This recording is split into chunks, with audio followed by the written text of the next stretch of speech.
ராம் முழுவதும் பிரயாசப்பட்டு எனக்கு ஒண்ணுமே அகப்படலை. இன்னைக்கு நான் வெறுமையா இருக்கிறேன். ஆனா வெறுமையான இடம் இப்பொழுது காலை பொழுது நிரப்பப்படுது. அல்லேலூயா.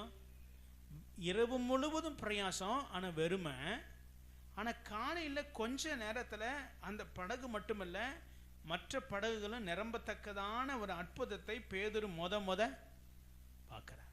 ராம் முழுவதும் பிரயாசத்தின் பலன் அல்ல, காலை பொழுதுல கொஞ்ச பிரயாசத்தின் பலன். கொஞ்ச பிரயாசத்தின் பலன் என்னது? படகு முழுசும் நிரம்பி வழிஞ்சிருச்சு. அப்ப நம்முடைய பிரயாசம் இரவு முழுவதும் இருக்கலாம், ஆனா கர்த்தர் மேல இருக்கிற விசுவாசம் ஒரு பகல் பொழுது உங்களுடைய குறைவு எல்லாம் நிறைவாய் மாத்திரும்.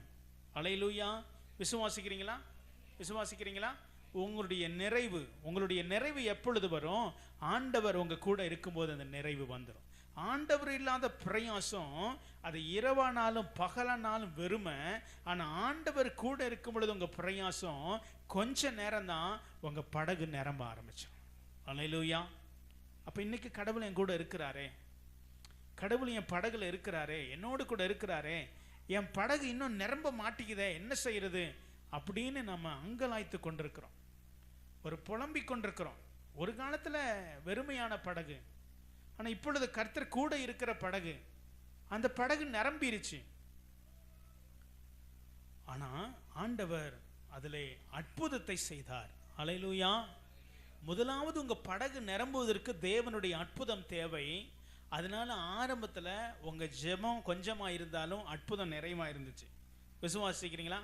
அதை பார்த்தீங்களா? உங்க ஜெபம் கொஞ்சம், எவ்வளவு ஜெபிக்கணும்னு தெரியாது, வேத வசனம் தெரியாது, பாட்டு தெரியாது, ஆனா அற்புதம் நிறைய நடந்துச்சு. ஆனா இப்ப பாட்டு தெரியுது, வசனம் தெரியுது, இப்ப கர்த்தரோடு ஜெபிக்கிறது தெரியுது, ஆனா அற்புதம் கொஞ்சம்.